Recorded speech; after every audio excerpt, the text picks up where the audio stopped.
Take a look at the front pages of the papers on a Friday morning. Joining us is Public Affairs Analyst, one aka Mr. Sia. Mr. Akatugba joins us this morning. It's a pleasure to Good be to here have you. once Have you again. joined us? Yes. Your beautiful studios and your new waiting room. Yeah. I didn't want to leave that. I said you guys should move this. We must come there and do this. I like that. It's very comfortable. Very nice. I must commend those who did it. Thank nice you. work. Thank you. Don't forget to be part of the front pages. You can call the number on the screen. The numbers are open now. The phone line is opened. Let's start off with our very first paper there, which is the Punch. Midterm review. Everyone is talking about the president. We just had the National Publicity Secretary, Mr. Felix Morka, and highlighting some of the key strides that the APC government has achieved in the past 2 years. Number 3, that's year 3 starts today. Today marks day 1 of the 3rd year. Anyway, APC fights back as Labour counters Tinubus scorecard. Remember that APC had said that they mark him high. Ruling party, Ribadu defend Tinubus reforms. NLC TUC Amnesty decry worsening hardship and insecurity. Tinubus cabinet, aviation sector struggles to stay aloft in turbulent skies. All right, that's a very depictive, you could say, headlines. Aviation sector struggles to stay aloft in turbulent skies. Nice play of words. Yeah, nice play of words. WAEC under fire as exam chaos packs outrage. Let's start with that story. Yes, WAEC. ridiculous. Let's start with that story. We had our fair share of talking about it, but I think I know I sympathize. I'm very close to WAEC. I'm a friend of the WAEC family, and I know what it takes every year. I was doing a television program for the organization for many years, reporting the activities, and I got to understand how things were done. But what we have seen now is a decline. And it's a decline. Yeah. Every other WAEC head will be will be wondering what has gone wrong. How could that happen? And there must be explanation. We are full. Whoever allowed that exam to run into that hour, I'm sure does not have the approval of the heads of WAEC, because obviously nobody would tell you. It's commonsensical. Absolutely. Yes. So sometimes I think people do things to discredit or sabotage efforts of others, because that has dented the entire system and thrown dust in the integrity of WAEC examinations. I really sympathize with them. I feel WAEC must now begin to work harder to look at the people that are supervisors and those who are, leaders of the examination processes in different parts of the country. We have in a very strange, environment now where the WAEC, our educational systems are being attacked. We heard that the JAM issue we talked about, JAM accepted, but they discovered that there were people behind this development. It's very painful. That what do you think? Whose table does responsibility lie, and what punitive measures should be taken? It's always the buck stops at the table of the head of national office of the West African Examinations But Council. do you micromanage every single Well, staff you don't, have? but as a leader, you take the blame, then go down there and look at who has caused this. But isn't it worrisome that the Minister of Education hasn't even said anything? It's difficult for him to make a statement so hastily, because he's been 48 it's hours. 48 hours. I understand. They want to first know, because it's a very delicate subject. Mr. Akatugba, I'm not going to agree with you. If you say the man should take a position, No, I'm not saying he should take a position. okay. He should address In public relations, this issue. you could address that. Oh, you are aware of what is going on. However, there are investigations ongoing Simple. right now, Right. and you But would by detail. ignoring But millions just of ignoring and Nigerians, keep it quiet. I it's a mean, slap sorry, in I'm the very face. passionate about it, because it's painful. Yeah, very that painful I saw. Why I'm passionate is because I saw someone I know who put up a post and said that his neighbor, he saw the girl coming back late at night, at around 10:30. That's serious. And I'm like, really? I tried reaching out. I wanted him on this program, but no response. Well, So it's the Minister of Education, by the structure of WAEC, is not directly involved in the organization. Because WAEC is a West African. Yes. Now, if it's NECO, that is directly under his purview. But WAEC is a West African, affair. and it has a kind of headship that is not directly under the control of the ministry, though there are government representations in the WAEC committee. So it might want to get a feedback before it can react, and that's what I think. Understandable. Okay. Now let's move on to our next paper, the Daily Independent. Poultry farmers face mounting losses as demand plummets. And what's the result? I mean, what's causing this lack of demand? You can put two and two together. I guess it's the we all economic know situation. that the common challenge in our country today is cost of living and the erosion of the buying power of the people. And so if you used to buy just one egg or two eggs, or you are buying a crate, people hardly can buy that now. People now scale down to buy, just, a few eggs here and there. They are not able to buy the way they used to buy. So naturally, demand will go down, and demand has gone down in every aspect. So this is what that is easily felt. Because the economic reforms that are going on in our country, what we have done is that we have underrated them. We've not actually discussed that this is what is going to happen, and we've not also told the people that it's not yet over. When Mr. Felix Moka, Yeah. he just told us this morning that the worst is over. No, what I'm saying is when the conversation started, the worst for government is over. It's not yet over for the people. Okay. Government They're has still dealing with survived. the The effects. government could have collapsed. The government could have run into bankruptcy, and then we all collapse with it. But they have survived. I mean, there's hope. But then all the policies must not cascade down. In the meantime, there will be difficulties. As time went on, people's buying power declined much more because they kept making do. Prices Revenues were are not going coming up. up. Yeah. So until things are, I know the next phase will be how this will touch the people and settle down better. Unless that is done, we will continue to see that maybe the reform did not. But every governmental structure and segment of government, they feel it. They know that, okay, we are doing better, but we need to come down to the citizens. And the nutrients in eggs for children, for example, very important. It's very important. It helps them, their education and cognitive processes. So it's not beyond just food for food. Sid Old Tar, elected to succeed Additional as AFDB president, Nigeria's own Adewumi Additional's. His tenure has ended, and a new man has taken over. And I believe he did quite a lot of significant things during his time in office. And some Nigerians have been saying, he should throw his heart into the murky waters of Nigerian politics, that he will make a fine president. Nigerians are very good at pushing you into trouble sometimes They've also said yes, they might not give him the required presidency. support. You see, Nigerians are not, politics should have been that when you believe in the idea of the man, you also support him with resources. Not by mouth. Not because you say throw in your heart in the ring and everyone is expecting him to fund the process from his pocket. And then you expect him also to be such a great leader, having spent so much money to win the office. Everyone relied on him. Everyone took money from him. Everyone was waiting for empowerment from him. And he's the only man that is not empowered who haven't won the office. So we need to also change the people who say the political food soldiers. Or looking for messiahs. We need to see how we can get into the process and support on the flip side, can we also look at it that Nigerians are dead tired of the inability of her leaders to be able to stand tall and deliver what other leaders are delivering in different countries that practice democracy. So when Nigerians get a taste or a feel of what an individual has done, they kind of like quickly signal especially and say, on the international level. International, even local.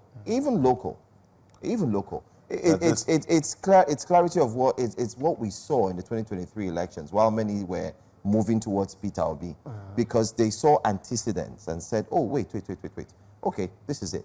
Now, it's not that they didn't see this a similar antecedent in the current president, but they looked at it that he's wearing the same cloth of a political party that had been in power for 8 years and yet nothing came out of it. Yeah, but the problem... So that, I think we should look at it from that aspect. The tiredness is what makes them feel that, oh, you would do better, you would do better. If you get tired, then you don't even understand the race you are in. It's not a sprint. You can't throw your weight behind Peter Obi and get tired at the first contest. That means you really didn't understand. You support and be ready to go the full haul. It's like a war. You don't go there and think victory is sure today. So it's a struggle. Even Donald Trump won the election. He lost. And he came back and got the support, and the people supported him to return. It's not, Peter Obi and his supporters should not give up on Nigeria because of one thing that happened in the last election. There is still a future for the country, and we must continue. We have a caller, Mr. Paul. Good morning. Thanks for calling. Hello? Can you hear us?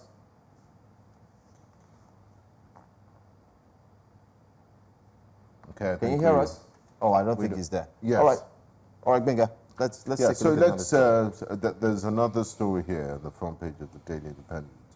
Tinubu's addiction to loans reckless and dangerous, says former Vice President Alhaji Akatugba. If you do recall, it was under the Obasanjo presidency that they got us Paris debt forgiveness. And we started on a clean slate, but now, since the debt is piling up here and there, what do you make of the whole of Mr. Atiku's comments and us seeking $24 billion and some yen?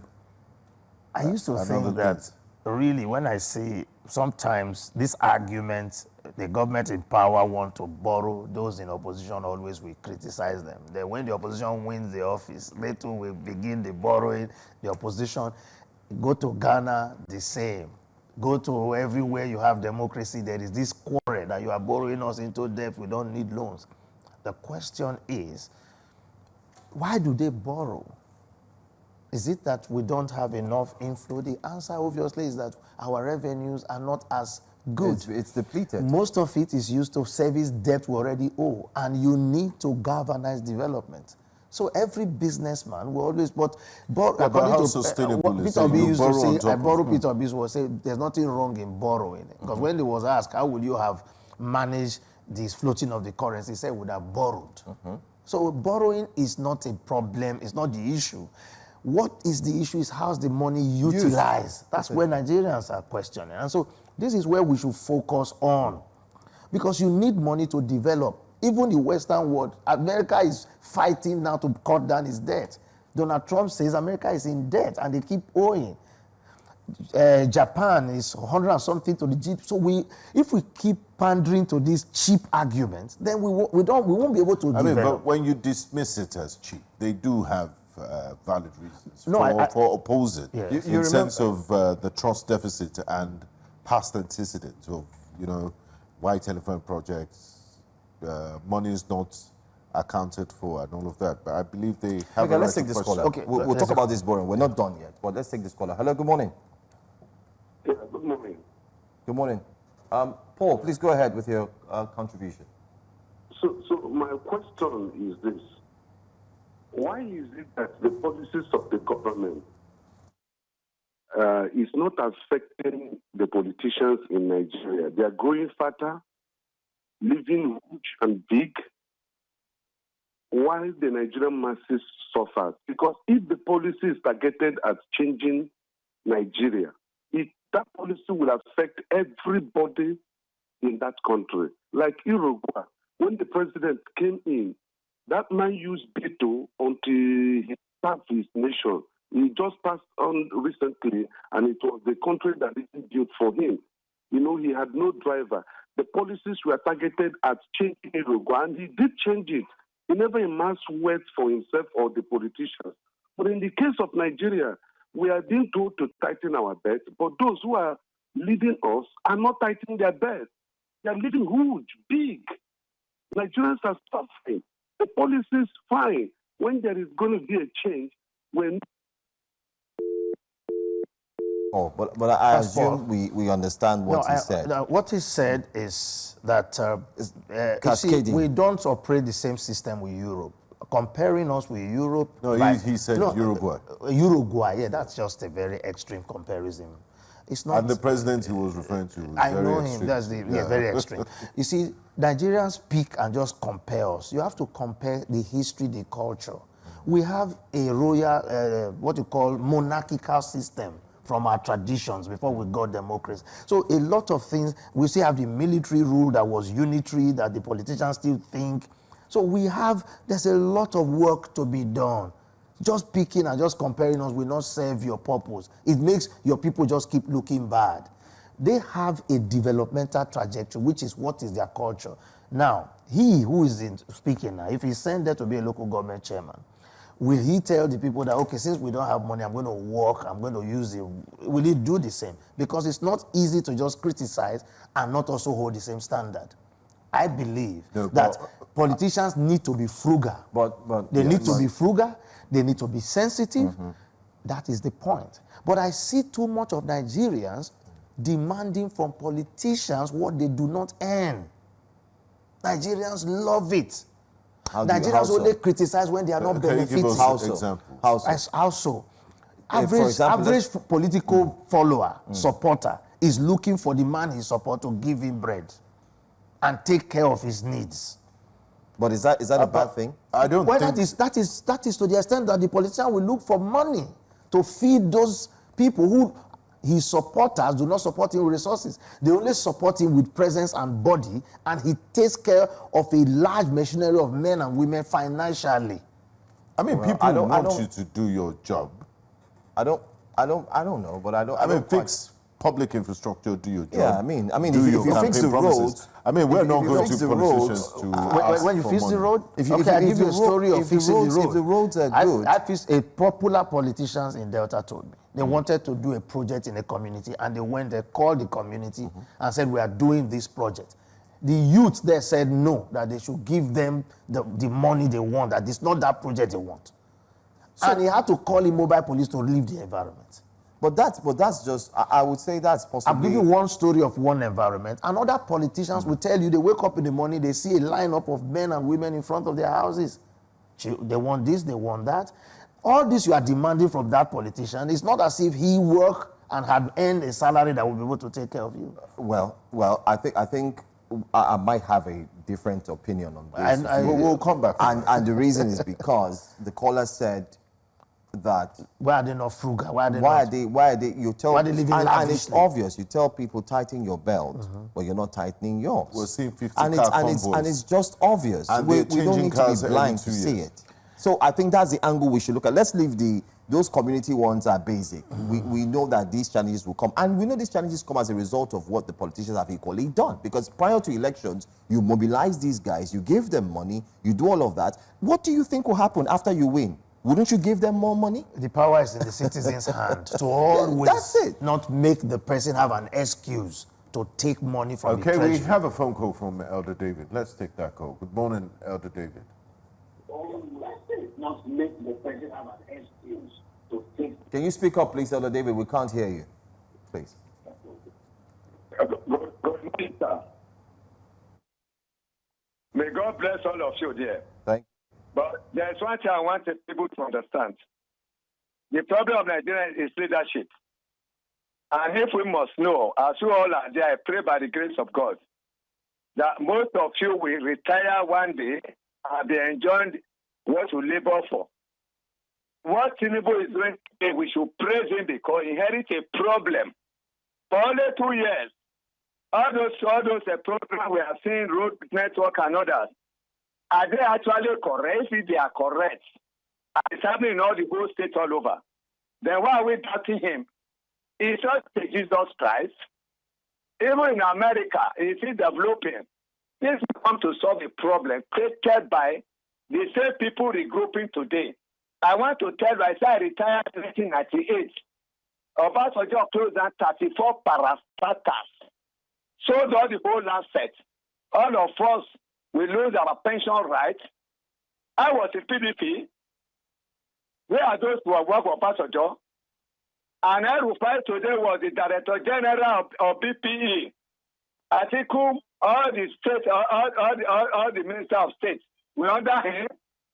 that he sold all the whole things, and they could have provided jobs for millions of youths, and most of these people have died. It is this government of APC that comes 2015 that started paying some of those things. May the soul of those pensioners that die rest in peace. You people will work and retire. Let us praise this government. Within 2 years, they have done a lot. They have just approved 750 billion now to pay pensioners. When somebody talk to say, are you taking loan? That person must be wicked. So the pension, is that what you are saying? Or is that what you are saying, that all those don't know what they are doing? Africa is the most intelligent nation and the most richest. It's because we have the asset to pay that. And what Tinubus is doing today in every state, the first lady of the country is even doing the same thing. The governor wife are even more busy distributing other things to the grassroots. That is why you are seeing people. All right. Thank you, Elder David. We need to move on now. I think we need to put a time into our callers so we know how we can. Just make your points and then we move. We don't have time. We have more papers to also cover. So, I mean, basically, thanks for your summation. I think what we've done in the past 2 days, not just here at News Central, but Nigerians in general, everybody has looked at the good, and they've looked at the bad, and they've looked at the ugly. Coincidentally, I mean, before the caller, we've talked about the good in the initial conversation with the publicity secretary, and we've mentioned some here as well. But now, the caller and, of course, the paper lands on the ugly, and the ugly is that if you tell people to tighten their belt, what are you also doing at the top level as well to tighten your belt? I think it's just a basic conversation. Yes, you see, there's nothing to attach sentiments. Those states to tighten our belt across all levels is one way to keep our country, you know, financially stable, and you know, you must lead by example. So I agree. I do not have anything against that. But I want to say, out of the monies that they want to borrow, the president says backlog of pension arrears. That is money directly to the people. And not only to the people, to the vulnerable, the oppressed, and the disappointed. So if they can apply the money to that, that is reflecting the economy, and those people will have buying power. Absolutely. And then their lives will improve. Absolutely. So if they can do that, that's absolutely. beautiful. I mean, we agree with you. In all the borrowings, that was clear. The only fear for some Nigerians is that, one, they fear that, I mean, during Obasanjo's time, Nigeria's debt burden was 2.1 billion.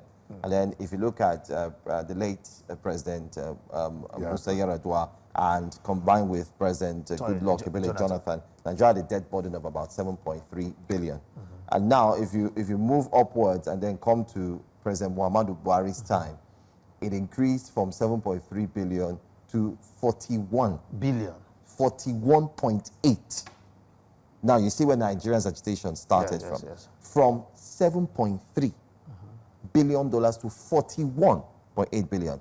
And if should President Bola Ahmed Tinubu gets the nod of the National Assembly and then he goes ahead to borrow, it's going to take Nigeria to it's going to add 24 billion dollars to the current debt stock that we have, which means that, I mean, while looking at the analysis, it means that every Nigerian will owe in debt over 800,000 naira, you know, in debt. Now that's a beautiful analysis. What happened to Buhari? If Buhari took the decision to remove subsidy, Buhari ruled the country under the most... But he had said subsidy under the most difficult... No, not ex-President Buhari I'm talking about, not Tinubu. Okay. Buhari borrowed to sustain subsidy and then subsidize the dollar. When the global economy was tumultuous, we had COVID. The oil rate was low, our revenue was down, and it was just borrowing to sustain all of these burdens. So, but Nigerians, he doesn't have a praise. He has vilification as the worst because he made a mistake not to have removed the subsidy when he should have. Anyway, let's look at the other aspect of the papers as well. Let's look at this one. It says, Fubara asked Rivers people to thank Tinubu for intervening in state crisis. Must be very painful to his supporters. Very painful. A big blow and like a complete, it threw everyone under the bus.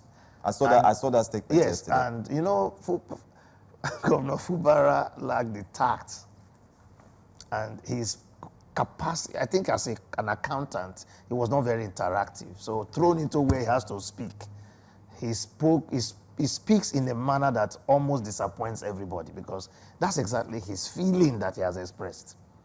I mean, And that, to me, should be more circumspect. Yes, it must be disappointing to everyone who ever threw a word of support for him. yeah, in that statement I read yesterday, he also said that the reconciliation process is almost done. Yeah, He's looking forward to return back to office. And not just him, but of course the 27 What I want members to of the say is that assembly and Nigerians, everybody I together noticed and something. so on. Nigerians, majority of people who are in the political support spectrum, they are so emotional, they are not rational, logical, they just pander based on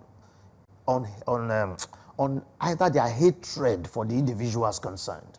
It's not really realistic. You have to really be very realistic when you are dealing with politicians. That's why I don't engage myself in promoting the cause of individual politicians. I talk about nation building, not about the actions of individual politicians, because it's very unpredictable.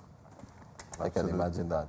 There's a story here which I feel, I mean, if you have loss of lives of Nigerians, it should be headline news, but it's just somewhere there. But it's headline news on one of the papers, I believe it's the Daily Times.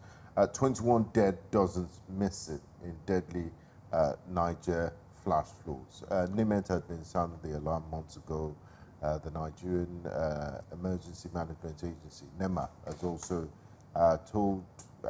raised this alarm. I understand this is an act of God, but 21 dead is a high number. Could things have been done differently? Is there lacks in the system? Well, or we should just accept it as an act of God and move on? Well, the act of God will always take place. It's up to the people. You have places like Japan, US that combat terrible act of God activities like tornadoes, earthquakes, tsunamis. So this has been recurring every year. They will say flash flood, be prepared, and then it will happen. And then the damage will be done. And then we start reacting to it. Blaming God. First, we need to be very, we Nigerians must remember and know that all the drainages are there to take those waters away. The more things you throw out there, you're blocking the chances of the water to go, and those waters will come after you. So you need to remember that. If you see people throwing waste indiscriminately, you need to report to authority or stop them if possible. Don't say it's not your business. It is your business, because by the time the flood destroys your properties and take you and sweep you away, you will not know that it's connected to the act of that man that blocked the drainage in the first place. So there is something that we must own. We must own the care for the environment. It's a very bad sight when you go to all these Sulere area, when I see some of those drainages right there in Agege area. It's a mess. And so, but governments need to be upfront. That's why local government administrations, if they are properly empowered and they have their funding, they should get to work and save the citizens so that we don't lose lives whenever it rains and it's flooded. I agree. Well, let's look at another aspect of that paper, the Daily Times. If you look at that, it says at the top, it says daily. Let's look at Daily Times. Immigration nabs wanted ritual suspect fleeing Nigeria at Seme border. That's at the top of Daily Times. Let's go to Daily Times quickly. All right. Another one there says, National Day of Mourning, CSOs slam government inaction, says 6,500 killed in a year. The insecurity that is resurging could be directly connected to, first, there has been a global upsurge, we know, but Nigeria is like a big market, a very valuable and a very profitable market for crime. And so we need to look at the last man that is supposed to protect Nigeria sometimes trade his role. Because if an immigration officer takes money, sometimes you go to Seme border and you go to Idiroko border. Those who travel without papers, they get through quickly than those who carry the right documents. It becomes like, why did you even carry documents? So they allow people in.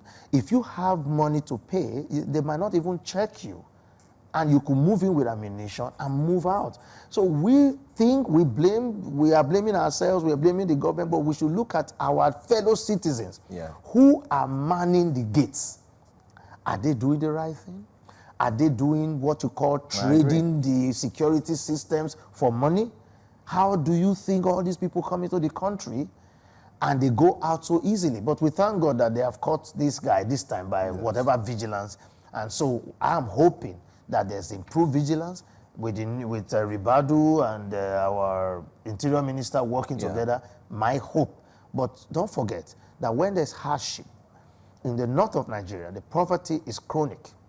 And this reform has devastated the place. So when you see a very high level of opposition to the president from the northern part of the country, it's directly connected with what they have planted over the years. They've left the people in penury, and they have thought that that's part of their fate, that to be poor is part of the act of God, so you rely on the next big guy, and that big guy controls you. Now, those numbers have swelled, and those numbers, they are now a time bomb, and they're the ones. So national security. National security issue, and then it's also a call for the northern leaders to indeed sit up as well.